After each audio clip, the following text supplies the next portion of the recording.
Hey guys, tonight we drift to a land where the wind never quite stops blowing, where mountains were mist like old shawls, and where the sound of bagpipes once echoed off stones older than memory. Tonight we walk, slowly, softly, into medieval Scotland. Not the romantic postcard version with cozy pubs and tartan scarves, but the one where survival was the only occupation, and your greatest asset wasn't a sword or a title. It was sheer, defiant grit. You probably won't survive this. Not unless you're okay with eating cold oat cakes, sleeping in a mud hut, and possibly losing a few toes to frostbite. Oh, and if you're not in a clan, good luck with that. Because in this Scotland, the only thing lonelier than a widow in winter is a man with no kin and no sword. So, before you get comfortable, take a moment to like the video and subscribe, but only if you genuinely enjoy what I do here. And tell me in the comments, where are you watching from and what time is it for you? Whether it's 2 a.m. in Toronto or sunset in Saigon, I'm honored to keep you company. Now, dim the lights, maybe turn on a fan for that soft background and let's ease into tonight's journey together. You trudge uphill, the wet moss clinging to your boots and the air thick with the scent of peat and sheep. The sky is the color of old tin. Somewhere in the distance, a dog barks, and then silence. This is the Scotland of the 13th century, not quite ancient, not yet modern. Just hard, and hard is the right word, because nothing here comes easy. The land is stingy, the winters are cruel, and the politics? Oh, the politics are made of knives and grudges. You don't rise by birthright, you claw, bleed, and promise. And even then, someone may still slit your throat, because your great-grandfather stole their great-grandfather's cow. Yes, they remember. They always remember. The romantic idea of castles and chivalry does exist, but only at a distance. Most people never saw a castle, let alone lived in one. They were too busy building them. Instead, you lived in what was kindly called a croft, a one-room turf house where you shared space with your spouse, your 6 kids, your mother-in-law, and a few chickens. Oh, and the lice. Can't forget those. You'd be surprised how often lice show up in historical documents.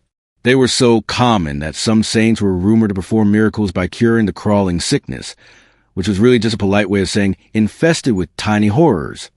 But here's the thing. For all the mud and misery, there's something noble about this world, something unshakably proud. Maybe it's the way people keep getting up after loss. Maybe it's the music, the sorrowful laments played on pipes while the wind howled through craggy passes. Or maybe it's the idea that even the poorest crofter could still dream of honor.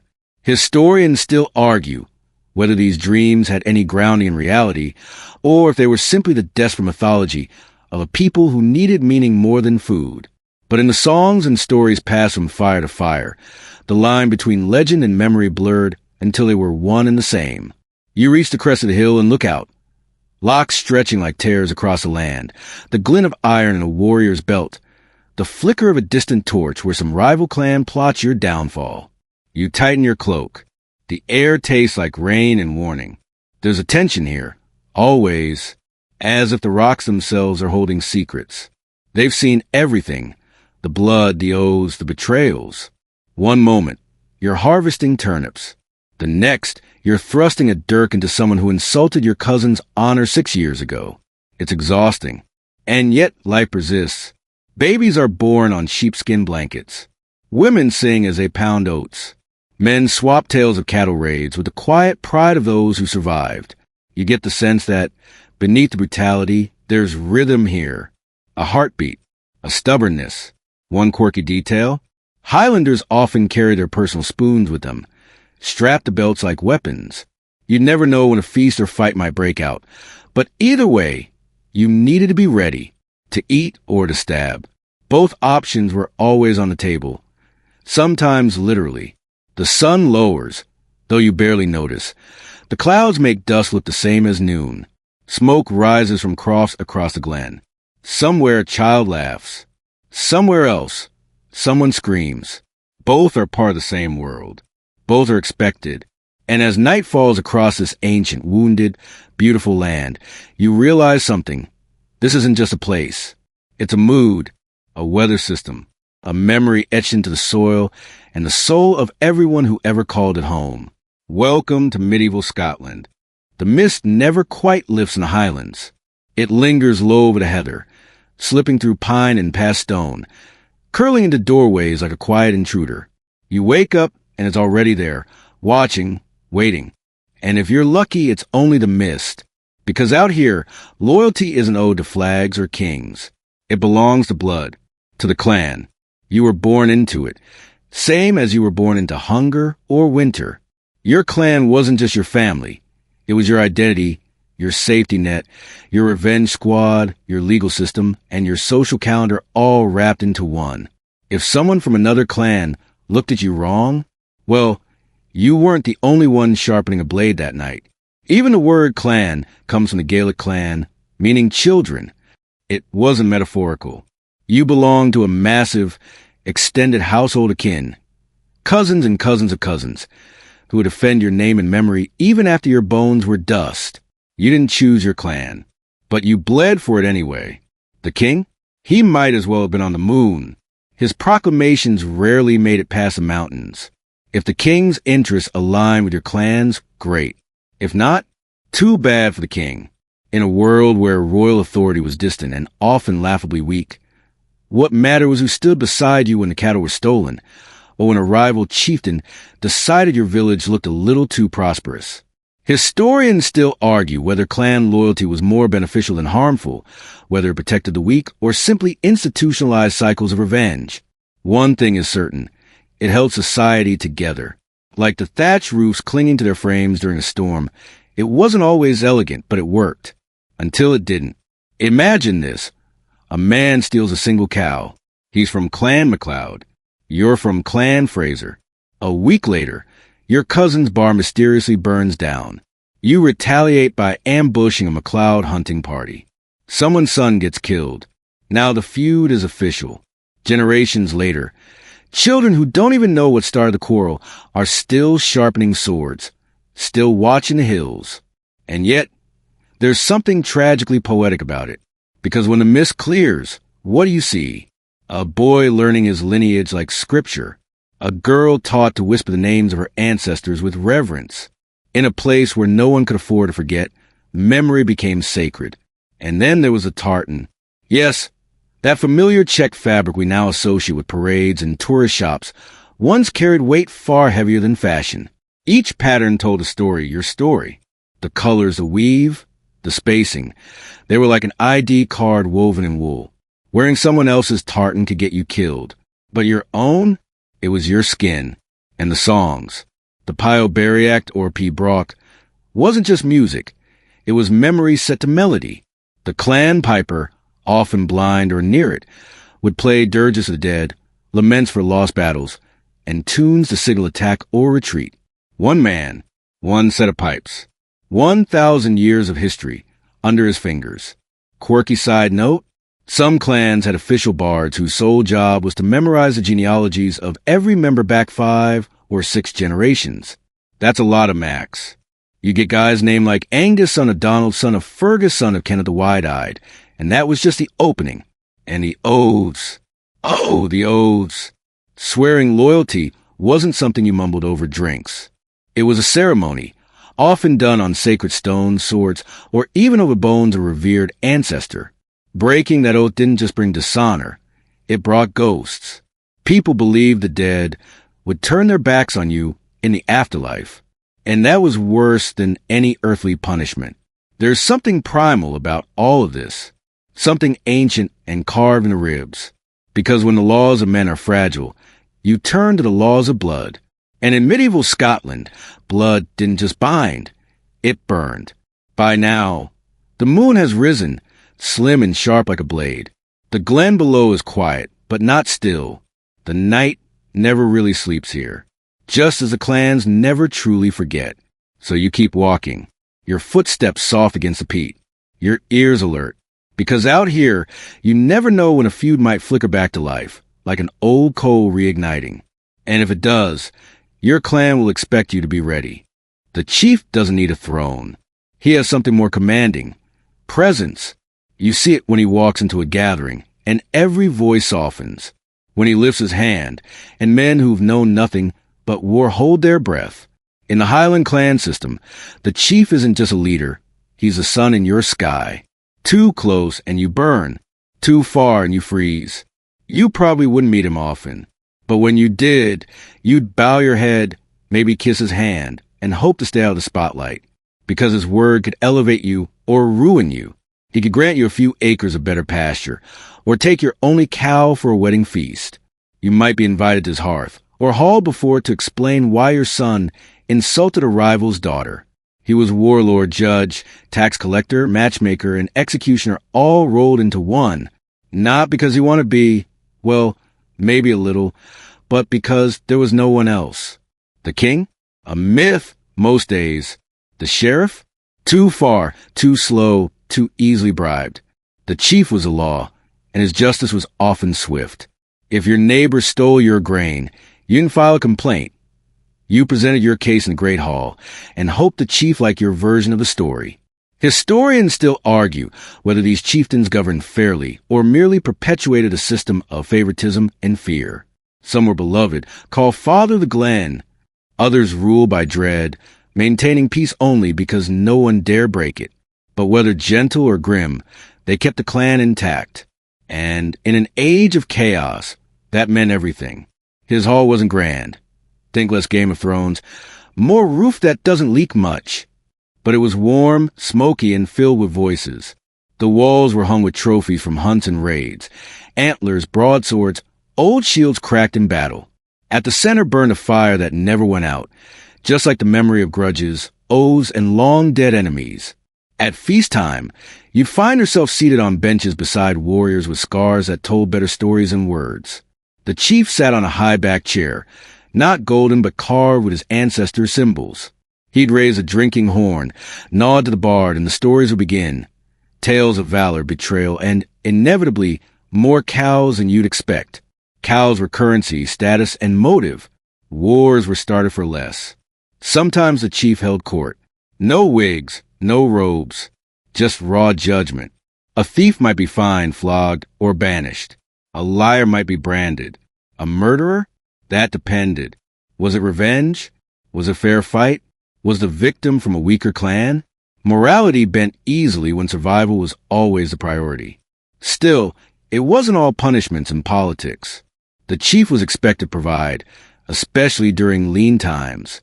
If the harvest failed, he opened his stores. If war loomed, he rallied his fighters.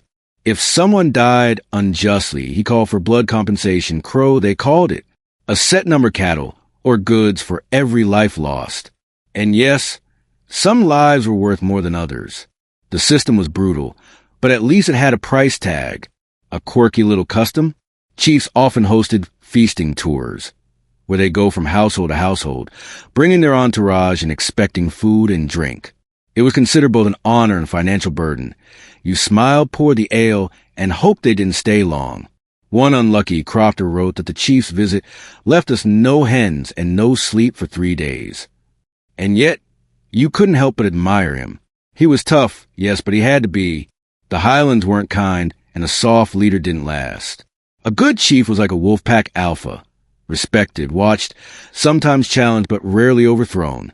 And when he died, his passing was marked by weeks of mourning, feasts, and the slow, solemn choosing of a successor, not always a son, often a cousin, a nephew, or the strongest voice in the room. Blood mattered, but strength mattered more. You still feel it, standing there by the stone cairn where one such chief now sleeps. The moss has crept over the names, but the power lingers. You sense the weight of decisions made, lives changed, futures written by a single nod of his head. In the distance, the next chief rides home. His cloak flutters, his men follow, and in your chest, you feel that ancient tension stir again, the pull between reverence and fear, between loyalty and survival. Because here, the chief doesn't just lead. He watches, and you'd best hope he smiles when he sees you. The sun rises without warmth. You don't stretch. It's too cold for that. Instead, you roll from the straw mattress, your back already sore from the half-rest of a peasant's night. Outside, the ground crunches with frost even in early spring. You're not sure if it's Wednesday or Thursday. Doesn't matter.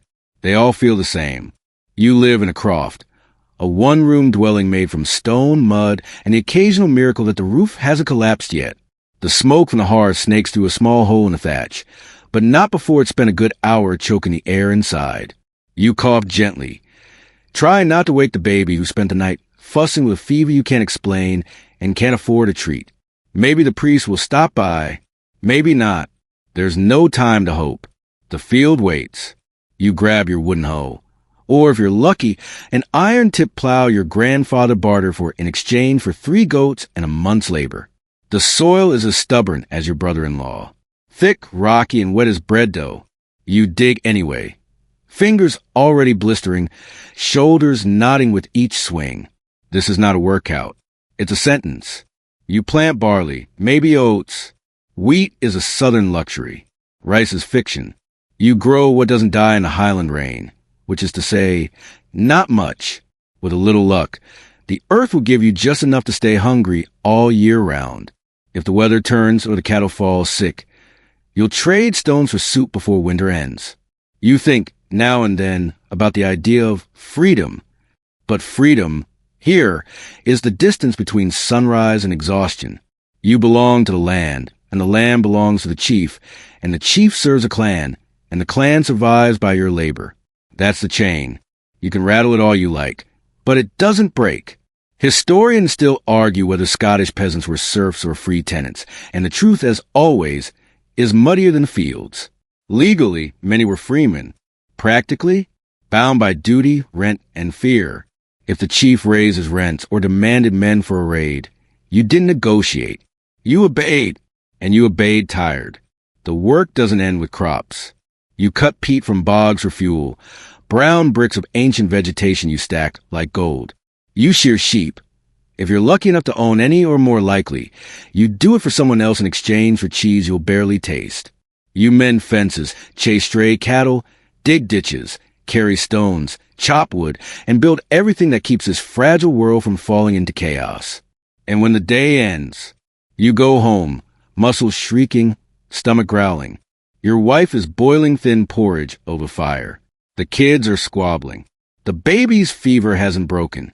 There's a rat in the grain sack again. You eat anyway. No one expects thanks. There is no applause for existing. Only the quiet hope that tomorrow's frost won't kill the new shoots. Still, there are moments, small mercies.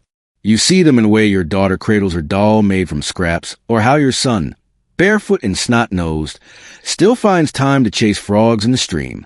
You hear in the laughter during the last feast, when old Fergus told that same sheep joke for the 100th time, and everyone still laughed. Quirky fact? Some Highlanders wore their work clothes so constantly that it was said you could tell a man's trade by smell alone. The blacksmith reeked of smoke and iron, the tanner of hide and filth, the thatcher of mold and sun. Bathing wasn't avoided. It was simply impractical. Water was for drinking or praying. Cleanliness was for the dead. Sometimes, though, on feast days or weddings, you'd scrub up. You might even smile. There'd be music. Maybe a jig if someone had the energy. Bread with salt. Ale so weak it was safer than water. A moment to feel human again.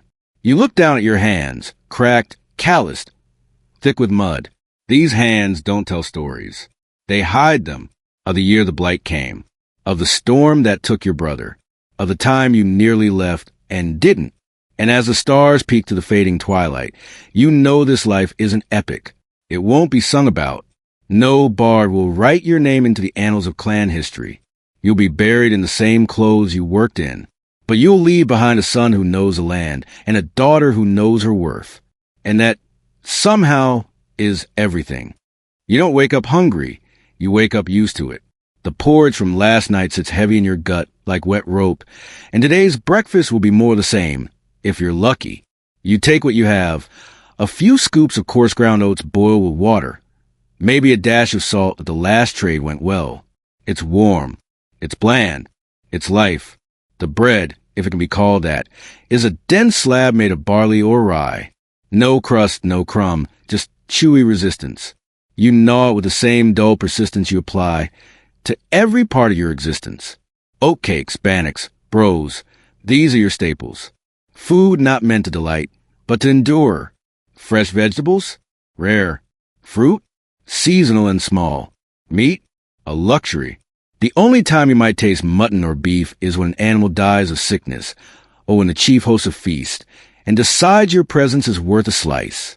Chickens are for eggs, cows for milk, and pigs. Well, if you're raising pigs, you're either lucky or about to owe someone something big. Clean water is a gamble. Most folks drink ale so weak it barely qualifies as alcohol, brewed mostly to kill the things that live in the river. A traveler once claimed the Scottish drank ale like Englishmen drank tea, constantly and without much joy. But at least it didn't make you sick. You sometimes hear rumors about food from the lowlands. Fish pies, honey glazed ham, wine. But that's for burgers and lords. Up here, in the Highland Crofts, you cook what you can grow, catch, or steal. And stealing? That's dinner with a risk premium. Your kitchen isn't really a room. It's the corner of your house where the hearth burns. There's one pot, one ladle, one knife sharp enough to shave bark and gut rabbits. You hang dried herbs from the rafters, nettle, heather, a bit of mint if you're feeling bold. Most of it is for masking taste, not adding it. In winter, meals shrink with the sun. You ration oats by the handful. Root vegetables shrivel in the cold. The cow gives less milk. The chickens stop laying. And you watch your children's cheeks hollow out just a little. You don't talk about it. You just chew slower. Historians still argue whether Highland nutrition was actually deficient or merely repetitive. Some point to strong bones and active lives as proof that the diet, while simple, was effective. Others argue that seasonal malnutrition, scurvy, and stunted growth were widespread, especially during long winters or failed harvests. What's certain? The food didn't kill you. The cold, disease, or other people usually did that first. The hearth is always lit, more for smoke than flame. It's the heart of the house, but it's also the kitchen, the forge, the clinic, the gossip corner, and on cold nights, your only hope of not waking up frozen. A quirky fact. Highland families sometimes share their living quarters with their livestock, not just for convenience, but for warmth. On freezing nights, you'd fall asleep to the soft breath of a cow behind you and the occasional cluck of a disgruntled hen. If they farted, even better. That meant they were alive and warm. You'd thank God and roll over. You'd also learn early that food is not just sustenance. It's social glue. A shared bowl builds trust. A hoarded loaf invites suspicion. At weddings and funerals, food means status. Who brought what? Who brought nothing? Who ate more than their share?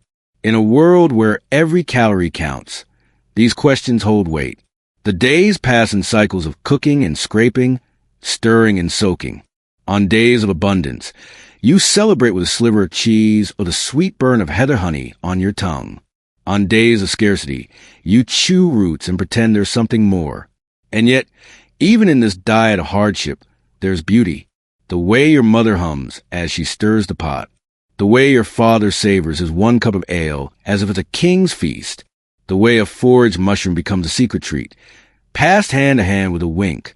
The night comes quietly, smoke curling up to the stars. Your belly isn't full, but it's not empty either.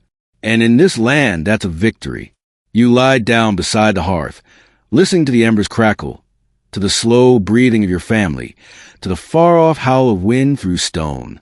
Tomorrow's food is tomorrow's worry. Tonight, there is warmth. Tonight, there is enough. And for now, that is everything. The church bell tolls across the glen, not loud but insistent. It's Sunday, or maybe a saint's day. The calendar isn't something you read. It's something you feel in the rhythm of the seasons and the ringing of those distant rust-flecked bells. You rise early as usual. You're already dressed because in truth, you never really undressed. Clothes are too precious to peel off every night and too thin to offer modesty without layers.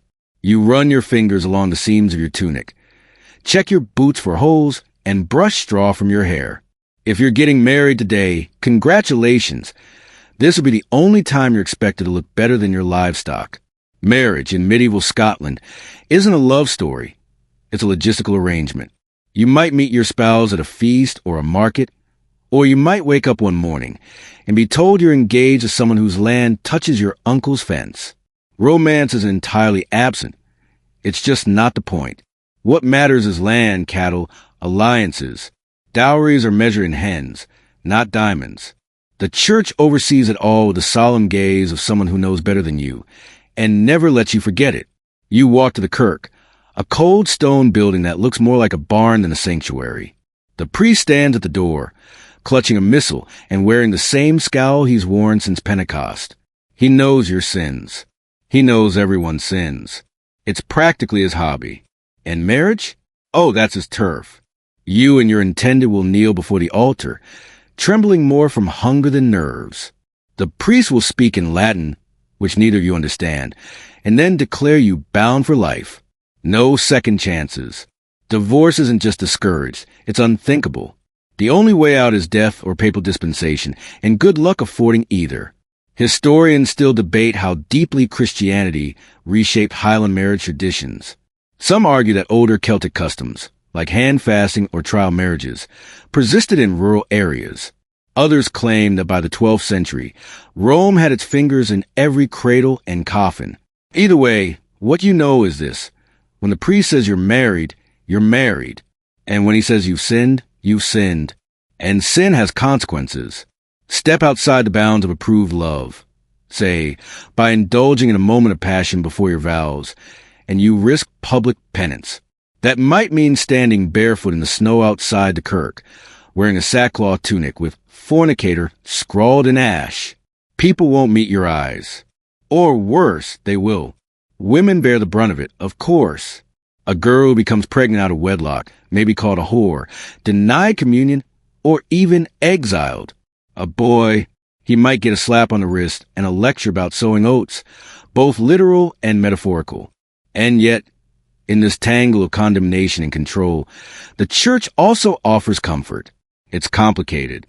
Your child might be baptized in the same kirk, the priest anointing his forehead with freezing holy water. You'll bury your dead here, the bell tolling once for each year of their life. You'll kneel here when you feel lost, when the crops fail, when your hands won't stop shaking from hunger or grief. A quirky fact? Some Scottish kirks had sin benches, actual wooden seats where wrongdoers were paraded during Mass. People would glance, whisper, sometimes throw things. It was like public shaming crossed with bad theater. No one wanted the bench. Everyone watched it. And yet you go, week after week. Because faith isn't just fear, it's hope. The abbey up the road runs a poorhouse and a school. Monks teach your children letters, if there's room. Nuns tend to the sick, even when it's clear the sickness won't leave. And sometimes when you kneel in the pew and close your eyes, you believe, truly believe, that someone is listening. You think of St. Margaret, whose name is spoken with reverence, a queen who washed beggars' feet and fed orphans from her own kitchen. The church says she was a saint before she was ever canonized. You believe it, or want to, but belief is a fragile thing in a brutal world. The priest finishes the reading. A solemn echoes off cold stone. You glance at your spouse, at the ringless fingers holding tightly to hope. Maybe this isn't love. Not yet, but it's alliance. It's survival. And in time, it might be more. You walk home in silence, the wind tugging at your cloak. There's work to be done, always, but tonight there will be bread and maybe even cheese. A neighbor will bring a gift, some herbs, or a hand-woven belt. You'll share ale, trade stories, and let the fire burn just a little longer. And in the quiet afterward, when your new wife lies curled beside you beneath thin blankets, you'll look at the rafters and whisper a prayer, not just for faith, but for gentleness. Because in a world this hard, softness is the truest miracle of all. The abbey smells of beeswax, parchment, and damp stone. Its silence isn't empty, it hums. Not the noisy kind of silence you get in a market after a fight, or in a house where grief hangs like fog. This silence feels ancient, intentional, protective, like it's wrapping around you with purpose.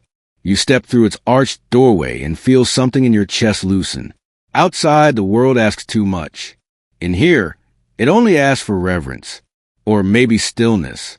Abbeys and monasteries weren't just religious outposts. They were the closest thing to hospitals, libraries, and food banks that medieval Scotland had.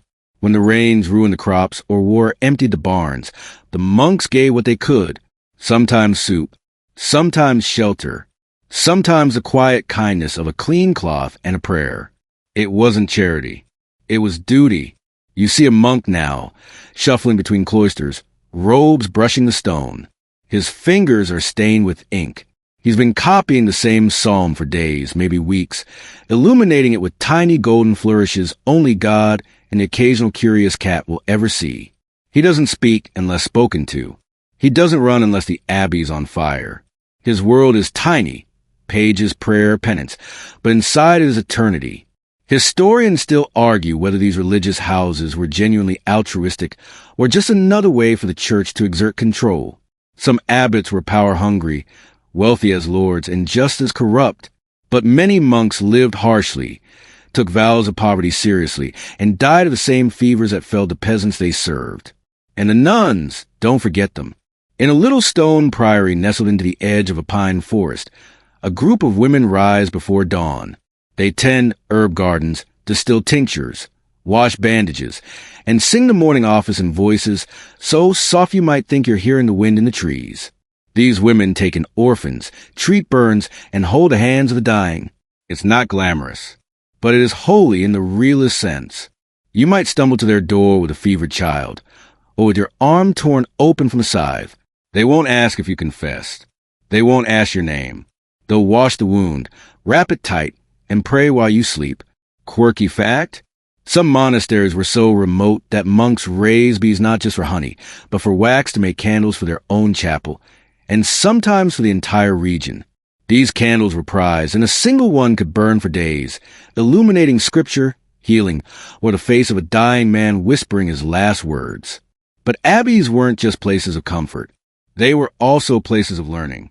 If you were one of the rare peasant children allowed to study here, because your father was owed a favor or your mother begged hard enough, you'd learn your letters from a patient brother with ink-stained cuffs. You'd read psalms, copy Latin, and maybe, just maybe, see a map of the world, round and impossibly wide. And yet there's fear too. The same church that welcomes the weary also condemns the different. That man who healed your wounds, he also believes in hellfire for the unrepentant. That nun who cradled your daughter through fever, she might turn you in if you mutter a charm she doesn't understand. Because heresy lurks everywhere. A word, a whisper, a superstition passed down from your grandmother could see you dragged before the bishop. Penance if you're lucky. Branding if you're not. Exile sometimes. Or worse, the stake. Still, you come to the abbey. You kneel at the altar. You light a candle, knowing it costs 3 days' work. You pray, not because you're certain, but because you need to be. Outside, the wind picks up. Rain again. The fields will flood. The grain will sour. But in this moment, within these thick moss-veiled walls, there is peace. The bell tolls for evening prayer. The brothers file in, voices rising in slow, mournful chant. You close your eyes and let the sound carry you. Just for now, the hunger is quiet. The fear is quiet. The world, just for a moment, feels kind. You hear his name before you ever know the story. Wallace. It rolls through Highland glens like thunder in the bones. Not because of what he won, but because of what he dared. You're a child when you first hear it. Crouched by the hearth as your uncle tells the tale again.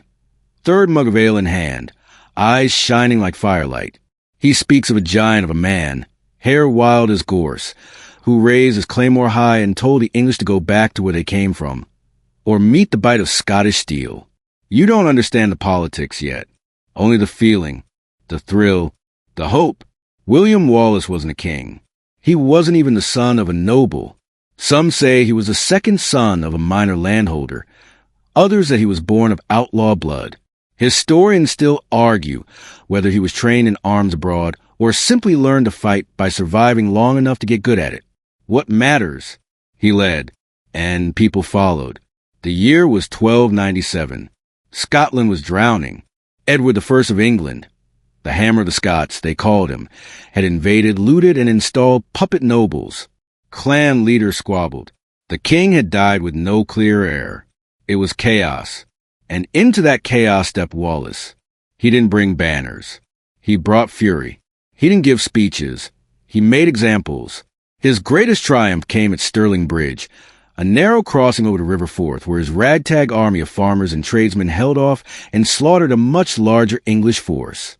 They used the bridge itself as a trap, funneling cavalry into a bottleneck where they could be picked off like deer in a gorge. It was brutal, efficient, daring, and for a moment, it worked. He was named Guardian of Scotland. He signed letters. He met kings. He was treated like a real commander, not just a legend in the making. But legends are sharp-edged things. They inspire and they threaten. The very next year, in 1298, Edward came back. Bigger army, better weapons. Wallace was outnumbered. His forces were scattered. He fled, not out of cowardice, but because he knew this wasn't the end. He would fight again, but resistance has a price. He hid for years, waging guerrilla attacks, surviving on loyalty and shadows. Some villagers sheltered him. Some turned him in. Eventually, one noble, whose name your uncle never says without spitting, betrayed him. He was captured, shackled, dragged south, all the way to London. And there, the myth met the butcher. They didn't just kill Wallace. They dismantled him. He was hanged, drawn, and quartered, his body divided, displayed, his head stuck on a pike above London Bridge. A warning, a message, but it didn't land the way they wanted. Instead of crushing rebellion, they made a martyr. People still whispered his name in the hills, carved his initials into trees, sang songs that turned sorrow into strength. Wallace became more than a man. He became proof that someone had stood, that someone had said, no. A quirky tidbit? One old ballad claimed Wallace once escaped an English trap by disguising himself as a monk, riding straight past the soldiers who were hunting him, grinning under the hood the whole way. It might be legend, but then again, most history is, once it's been passed around enough fires. In the abbeys, scribes quietly wrote a story on vellum, ink barely dry before it was hidden again. In homes, fathers told sons, you don't need a crown to fight, just a reason. Historians still debate how much of Wallace's tale is fact and how much is fable. Was Stirling Bridge really his idea? Did he ever meet Queen Margaret? Was he truly betrayed by his own? But facts bend in the heat of memory. What remains is what mattered. Courage, defiance, the spine to rise when everyone else bowed. You think about him now as you walk a narrow road, the mist thick and cold. Somewhere beneath your feet lie bones, his or another warrior's. It doesn't matter. What matters is the feeling. The knowledge that the ground you walk was once defended with bare hands and fire in the eyes. You wrap your cloak tighter. The wind howls. Somewhere, a raven cries. And you whisper it, quietly, to no one, Wallace. Because even now in the dark, his name still lights a spark. The child beside you isn't crying. She's watching. She sits with legs tucked under her, hands clasped tightly in her lap, eyes locked on the steaming bowl of porridge cooling on a hearthstone. Her brother got the first scoop. He's already scraping the wooden bowl with his spoon. She's waiting her turn, not because she was told to, but because she knows her place. In the Highlands, childhood is brief, and innocence is more myth than milestone. You're not a child for long. By 7 or 8, you're already expected to help. Fetching water, chasing chickens, gathering peat, carrying firewood. By 10, you're in the fields, hauling rocks that make your shoulders ache and your knees shake. By 12, you're doing almost everything your parents do, just with fewer words and more bruises. No one asks how you feel about it. Feelings don't milk cows. Feelings don't bring the sheep in before the storm. Girls and boys are raised under different skies, but both are gray. A son is prized for his strength, his promise to defend the clan, his potential to one day wield a sword with pride. A daughter is treasured, too, but often as a future bride, a dowry, a political gesture wrapped in cloth and shyness. Some say daughters are raised with gentler hands. Others say they're simply taught to hide the bruises better. A girl's chores double by design. She must learn to bake, mend, herd, clean, and cradle all at once. She watches her mother stir the pot with one hand, while bouncing a baby on her hip, and somehow still has the energy to shoo a goat out of the doorway with her foot. She learns this isn't a burden. It's life. And it's not all bleak. Children still laugh. They still chase each other around the croft, play with carved wooden toys or rag dolls made from wool scraps. They play games in the fields, build little forts from sticks and stones, whisper secrets, dare each other to touch the cold iron of the blacksmith's tools. Even here, joy finds a way in. One quirky tradition: in some Highland communities, children were taught to recite their clan lineage from memory by age 10, at least 5 or 6 generations back. Not just names, but deeds. Who raided where, who married whom, who died in which feud. It wasn't history class. It was identity. You weren't just you were your bloodline. And yet, danger always lurks. Illness, injury, starvation, each a silent hunter. A cough can become a funeral. A fall from a hillside could end a life. And there's no safety net, no village doctor, no potion stronger than honey and prayer. You bury children often, not because you're careless, but because the world is. You hear mothers cry at night, but only then. During the day, they work. They push grief down into their bones where it won't get in the way of chopping wood or tending goats. Historians still debate how deeply family affection colored medieval parenting. Some argue children were seen more as workers in training than as beloved individuals. Others believe bonds ran just as deep as they do today, just quieter, harder, shaped by loss. There are moments, though, that melt even the roughest hearts. A father teaching his son to set a snare, both of them laughing when it snaps on his finger. A mother brushing her daughter's tangled hair with fingers instead of comb, singing softly in Gaelic. A grandfather carving a flute from elder wood, handing it to a boy who blows it too hard and scares the chickens. Those moments don't make it into the records, but they happen. And education? Well, if you're from a wealthy clan or have a priestly connection, maybe you'll learn your letters. Maybe you'll read a psalm or copy Latin with charcoal on scraps of bark or old parchment. Most children never see a book, let alone own one, but they're literate in other ways: weather, animals, seasons, plants. The language of survival is learned young. By 13 or 14, many are married or promised. A girl becomes a wife. A boy becomes a man the moment he can carry a sword without stumbling. There's no ceremony, just expectation. You glance again at the girl beside you. She's eaten now, cheeks flushed from warmth and the smallest pleasure. She clutches a wooden spoon like it's something precious. And in a way, it is. A full belly is a victory. Later, she'll walk with her mother to the river. She'll learn to rinse linen, to judge the weather by the clouds' movement, to listen for wolves. Not in the woods, but in the eyes of men. You want to protect her. But there are no fairy godmothers here. Just clans, storms, and time. Still, tomorrow will come, and she will rise. You first hear about it in whispers, tales of a sickness that sails. Not a cough, not a fever. Something worse. Something fast. It came in on ships, they say, slipping to the ports of Edinburgh and Dundee like a shadow through a cracked door. No one knew what it was. By the time they guessed, it had already taken the baker's wife, 3 of her children, and the priest who buried them. You've lived through storms, through raids, through winters so sharp your fingers cracked open like dried earth. But this is different. The air feels wrong, like it's holding its breath. The year is 1350. It begins with rats. You see them in the granaries, on the boats, under the floorboards. Black, sleek, fearless. They run even in daylight. Their eyes glitter like coins dropped in mud. Then come the swellings, large, hot, painful lumps under the arms and around the neck. Some call them God's punishments. Others call them buboes. Whatever the name, they mean death.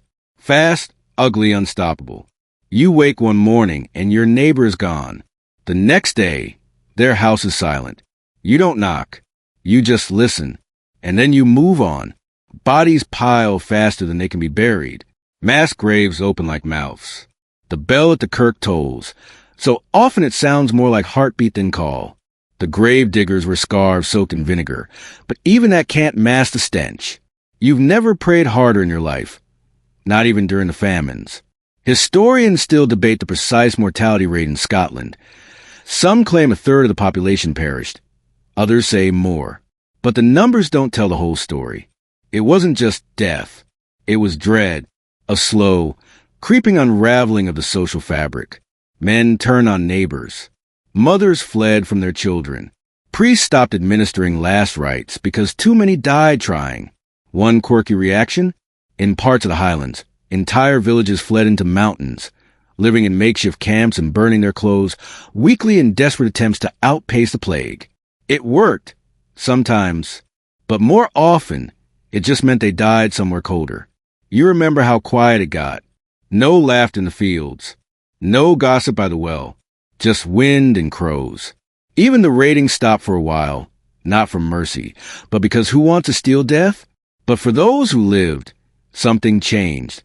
After the worst passed, things didn't go back to normal. They couldn't. The fields lay empty. Families vanished.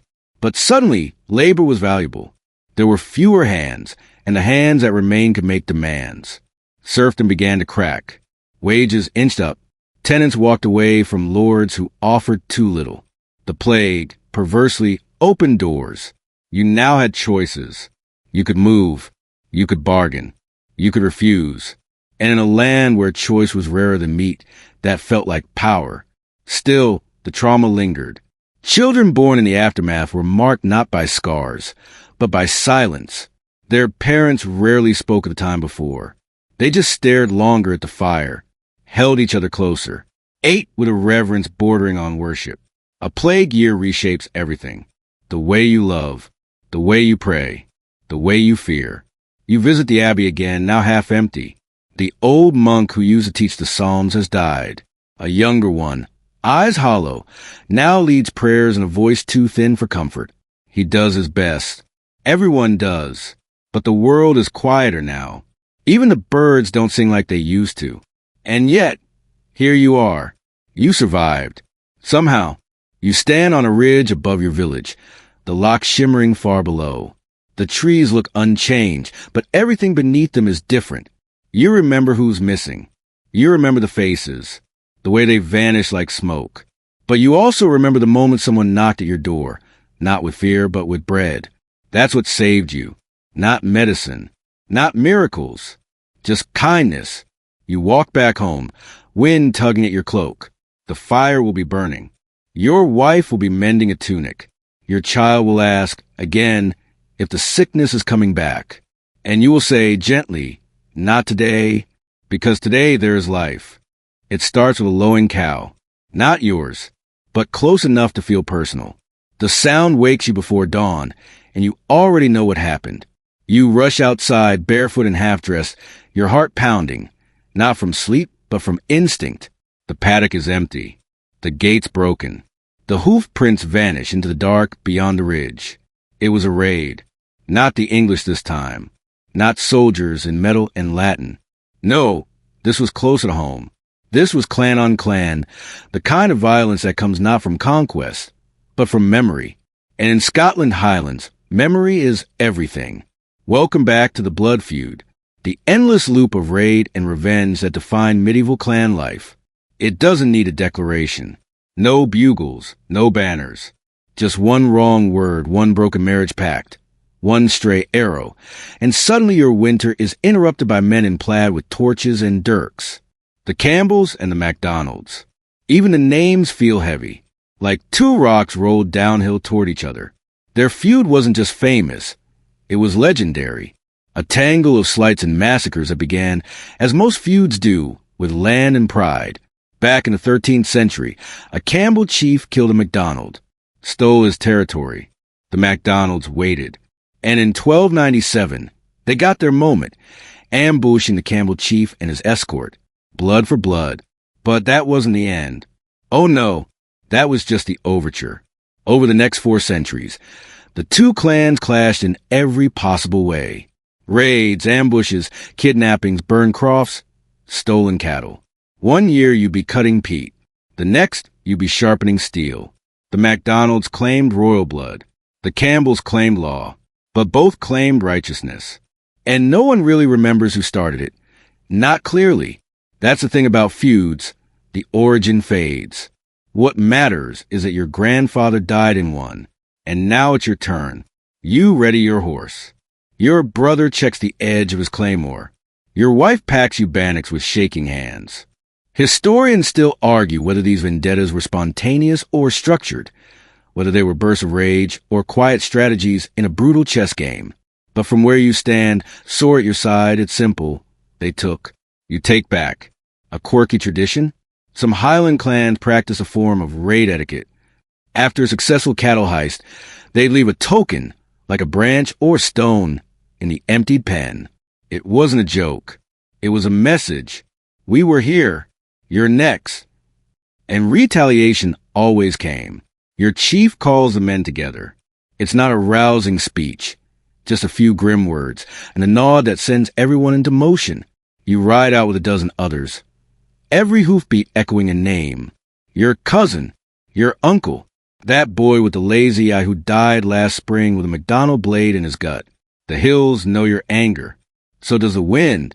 The raid isn't glorious. It's smoke and shouting. A scramble through waist-high bracken. Steel flashing under moonlight. You don't see their faces. Just shapes. Just shadows. Someone screams. Someone else doesn't. And then it's over. You bring back 3 cows, a bloody tunic, and a silence that hangs heavier than triumph. One of your own didn't make it. The price of pride. The currency of legacy. You ride home with your jaw tight and your stomach sour. Not from guilt, just the knowledge that this isn't over. It never is. Because revenge demands interest. And yet there's a rhythm to it. Like weather, like the seasons. You know when tensions rise, when a wedding was snubbed, when a land border was moved a few stones too far. The signs are always there. The bard in your village writes a new verse. A song about last night's clash, meant to be sung at the next gathering. Names will be remembered, enemies mocked, lost sons mourned. And you wonder, as the flames of the hearth lick the edge of your boots, if your child will sing it someday, proudly or bitterly. Because for all its roots in honor, clan warfare cost more than it gave. It weakened unity. It kept Scotland fractured when it needed to stand tall. Some chiefs knew it. Some didn't care. And some just liked the taste of vengeance more than peace. You step outside into the cold. Your hand rests on the hilt of your dirk, more from habit than threat. The stars blink above, indifferent. The cows shift in their pen, unaware of the blood that bought their return. Somewhere in the dark, a MacDonald sharpens his blade and waits. The wind outside the kirk whistles like a warning. Inside, the air is thicker than incense, laden with silence, judgment, and the faint creak of old wood under shifting weight. You sit very still. Everyone does, because this isn't a feast day or a wedding. This is a trial, and the woman at the front isn't kneeling to pray. She's been accused. They say she speaks to animals, that her neighbor's milk soured after she visited, that a storm came the night. She argued with her husband. You know her, Ailey's, with the strong voice and the willow root hair. She once brought your daughter herbs for a fever. She smiled too much, maybe, or not enough. Today that smile is gone. The priest reads from the scriptures with a voice like a scythe, words like which heretic, unclean cut through the room. He doesn't look at her. No one does. Not yet. You're all waiting for the part where she confesses or screams. And she will. They always do. Scotland, like the rest of Europe, had its dark appetite for purity. The church ruled not just with sermons, but with suspicion. Step outside the bounds of doctrine. Speak the wrong charm, mix the wrong herb, dream too vividly, and you might find yourself shackled and called unnatural. Historians still argue whether which trials were driven more by misogyny or fear, by religious fervor or political manipulation. But to the villagers who watched the accused tied to stake, the reasons didn't matter. What mattered was the flame. John Knox, the fiery reformer, poured fuel on this fire. He thundered from pulpits, denouncing the monstrous regimen of women and declaring that female rulers and female healers were affronts to divine order. His pamphlet of the same name wasn't subtle, and neither were the trials that followed. A quirky note? Some parishes kept a special iron bridle, called a scold's bridle, to punish gossiping or disobedient women. It was a mask of iron bars with a gag that pressed down on the tongue. Not fatal, but unforgettable. Ailey's doesn't get the bridle. She gets the pyre. You don't stay to watch. You leave before the torch is lit. But the smell follows you for days. Smoke, fear, regret. It soaks into your clothes, into your hair, into your sleep. And yet, you go back to church next Sunday. Not because you believe in everything the priest says, but because where else is there to go? The kirk is still the center of life. The place for baptisms, marriages, funerals. The place where you kneel not just for salvation, but for permission to marry, to mourn, to belong. It's confusing. The same place that handed Ailey to the fire also gave you shelter during the flood. The same priest who condemned or prayed over your newborn son. The contradiction makes your teeth ache. And in the cloisters, the monks still work, copying scriptures, caring for orphans, tending to the sick. One takes your hand in his, brushes ointment over your cracked knuckles, and tells you gently to rest. His touch is kind. His faith seems real. You wonder, is the church a hammer or a hand? There are whispers of change. The Protestants rise. The Catholics hold. Bishops argue in stone chambers, while peasants like you wait outside in the rain, wondering whose rules you'll follow next. The stained glass may stay the same, but the sermons shift, sometimes overnight. And always fear.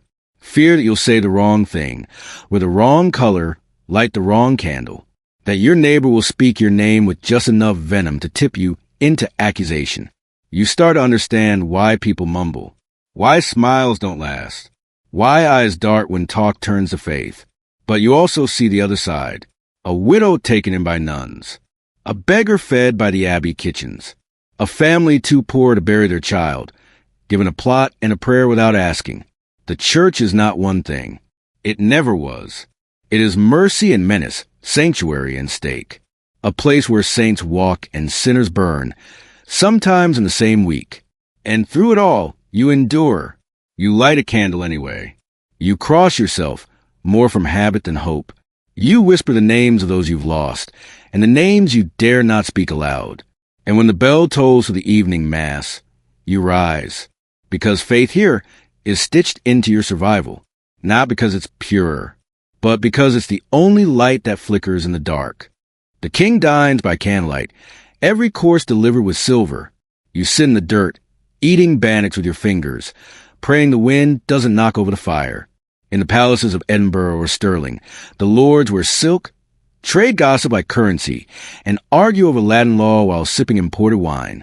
Meanwhile, you're arguing with a neighbor over whose goat wander where, both of you soaked through from the same highland rain that hasn't stopped for 4 days. Welcome to the divide. The glinting mask of royalty versus the raw, frostbitten face of the peasantry. 2 Scotlands. 1 crown. The Stuart dynasty reigns now. Their courts dazzle with musicians, poets, tournaments. King James I, captured by the English at age 12, spent nearly 2 decades as a pampered hostage. He wrote poetry, learned chess, fell in love with elegance. When he finally returned home, he tried to bring that refinement with him.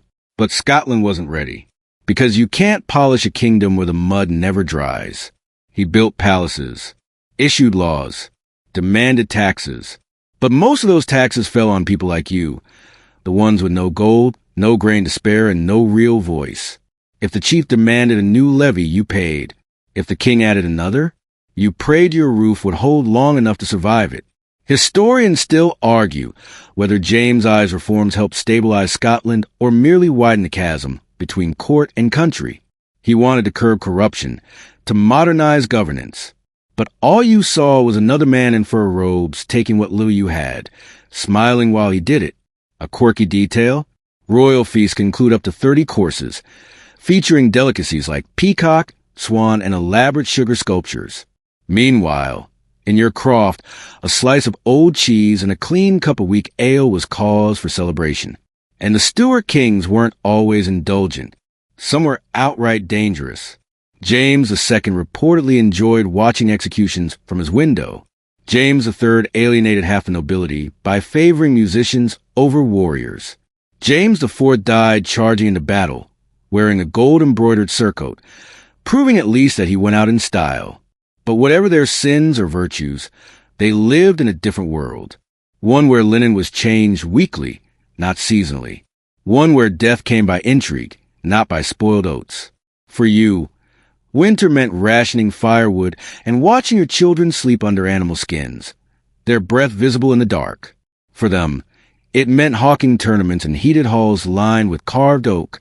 Still, you knew their names. You sang about them. You stitched royal crests into wedding blankets and drank to their victories, not because you loved them necessarily, but because they symbolized something higher, something distant enough to feel like fate, but close enough to reach out and demand tribute. And once in a blue moon, a king would pass through. The whole glen would gather. You'd wear your best tunic. The children would be scrubbed, trembling with both excitement and cold. You might see him from afar, glorious, glowing, atop a steed too clean to be real. He'd wave, maybe speak, maybe not, then he'd vanish over the ridge. And with him, your hopes that he might notice your potholes, your dying cattle, your clan's dispute over the fishing stream. He never did, because from up there, your problems looked small. And yet, in your heart, you still hoped that maybe the next king would be different, that maybe the next ruler would care about the man who bled into the field to feed his kin. Hope is stubborn like that. It grows in poor soil. Sometimes that hope burned into anger. You remember the whisper of rebellion, the occasional talk of breaking away, of seizing land, of refusing rents. It never ended well. The crown always won. But every so often, someone lit the torch anyway, just to see it burn. Now, as you sit beside your dwindling fire, your hands wrapped around a bowl of steaming barley stew, you think about the palace you'll never see, the throne you'll never touch, the wine you'll never taste. And still, some part of you stands straighter when the king's name is spoken, because in a world as uncertain, even distant power feels like something to lean on. Tomorrow, you'll bow your head when the steward passes through. You'll pay the tax. You'll curse under your breath. And you'll go home and tell your child, we're part of something bigger, even if that something has never seen your face. You don't remember the first time you heard the word clearance. It wasn't shouted like raid or whispered like plague. It came slow, measured, bureaucratic, spoken by men with boots too clean, and accents that never quite fit the hills. They said it like a favor, like an offer. You and your neighbors were to leave. The land was changing. Sheep needed more space. Progress was coming. There would be opportunity. They said, across the sea. You looked at your wife, at the smoke curling from your hearth, at the rowan tree you planted when your son was born, and you wondered what part of this looked like clutter to be cleared. But it wasn't a question. Not really.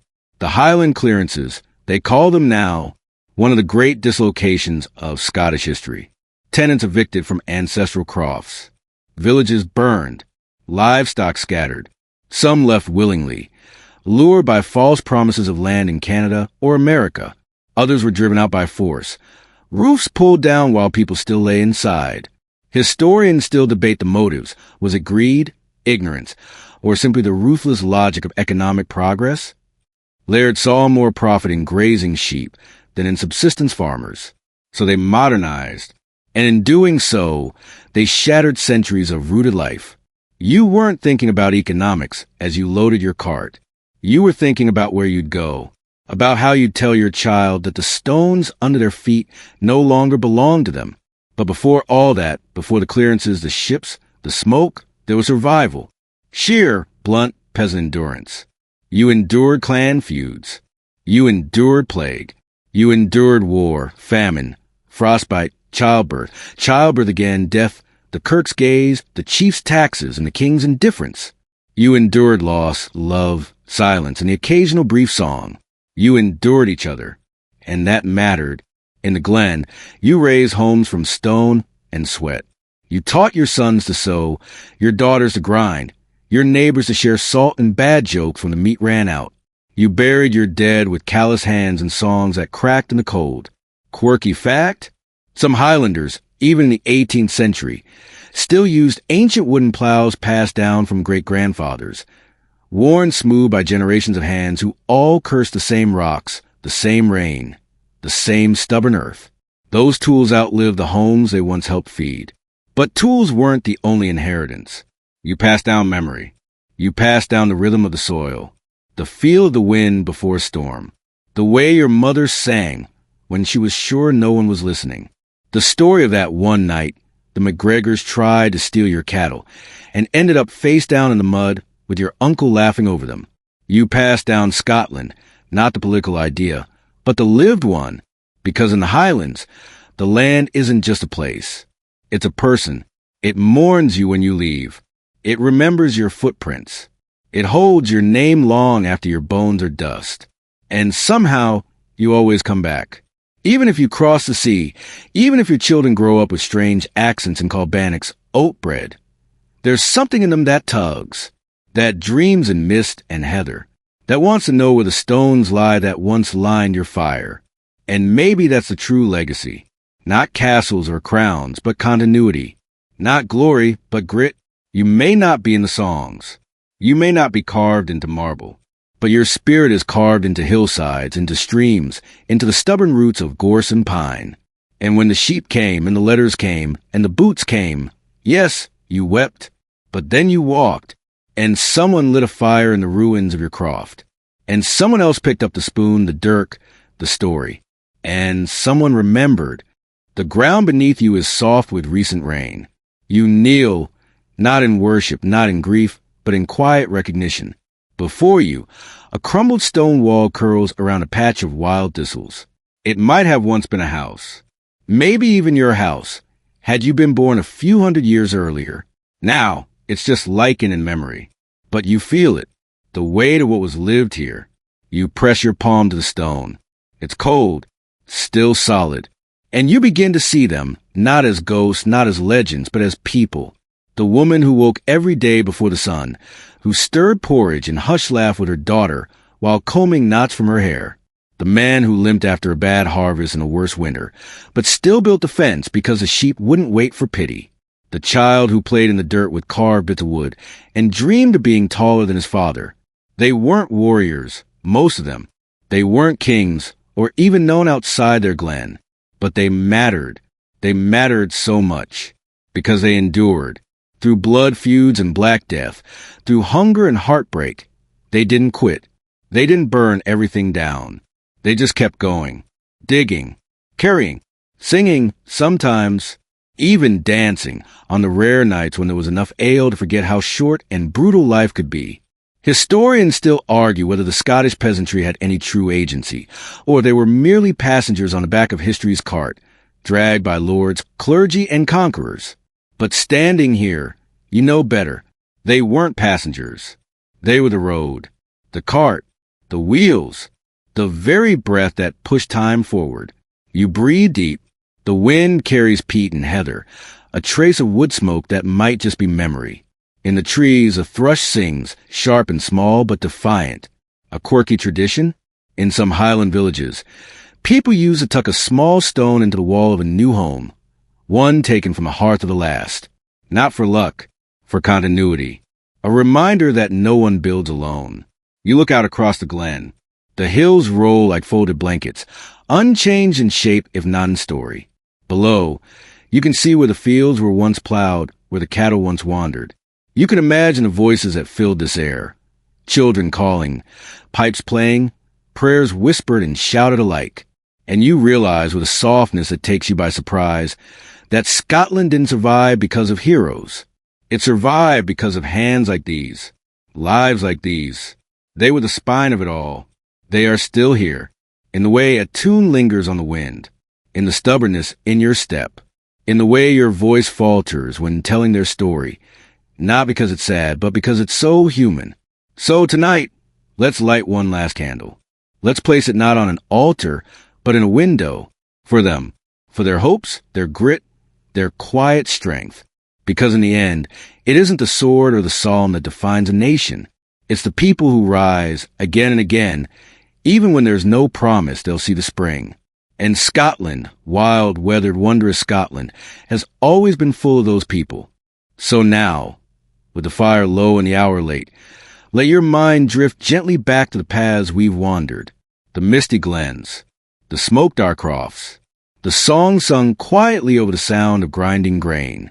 You've walked through a land shaped not just by war and crown, but by calloused hands, whispered prayers, and stubborn hearts. Let the stories settle like falling snow. Let the ache of the cold highland soil soften into warmth. These were not perfect people. They were not always kind, but they were real, and they carried their burdens with a strength that didn't need statues. Only memory.